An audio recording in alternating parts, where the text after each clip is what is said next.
Hi everyone, it's Lisa Brown with InkandInspirations.com. Thank you for joining me. In this video, I just wanted to give you a tip when using a dark color of Stampin' blends to color an image.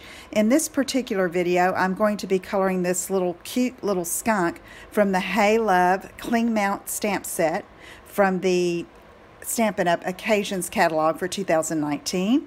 And I wanted to use black, of course, but the light basic black, even that color is very dark, and when I started coloring the little skunk on a project that I made, it was darker than I wanted. So I wanted to show you how I fixed that. So let's get started. I have a piece of just our regular Whisper White cardstock, and I've got the cling stamp mounted on a clear block, and I've got some Memento Black ink, which is what we use for coloring with Stampin' blends, and I'll just move that out of the way.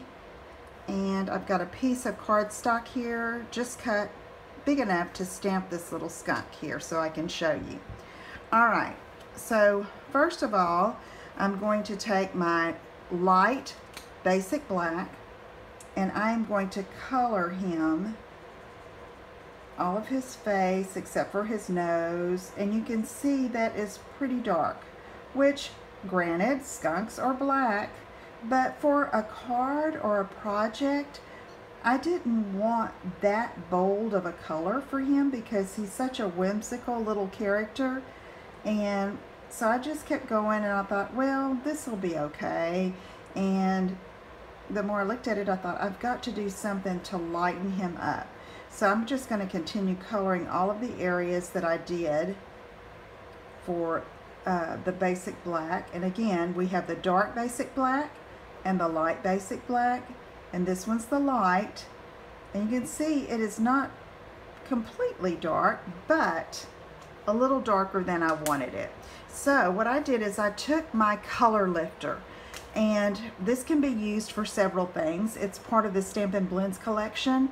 And if you have an error, if you get outside the line and you want to pick it up, you can brush over it and let it dry, and it minimizes the color. So knowing that, I took it and I just did a quick brush over all of the black that I had colored, just to lift a little of the color up. Now, as I'm doing it, you don't really notice it. It's when it starts drying that you can tell that it has lifted some of the color. So you would go on, let it dry a bit, and then if you wanted to lighten it some more, you could go ahead and pull some more of the color out. And this is even good for if you're wanting shading and you want to add some light somewhere. Like, let's put this part of his tail a little lighter. And you can see where it's pulling up that color. Okay?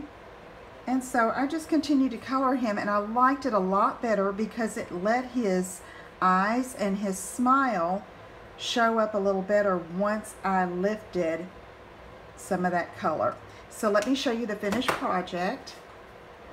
And this posted on my blog recently. And you can see there his little face shows up really cute, and it's not quite as dark. And as I let this one dry, it will get lighter, and then if I desire, I can go back and lift up some more of that color. Okay, I hope that little tip helps. If you have any questions, let me know. Please visit my website at InkandInspirations.com, and I'll see you again soon. Take care. Bye-bye.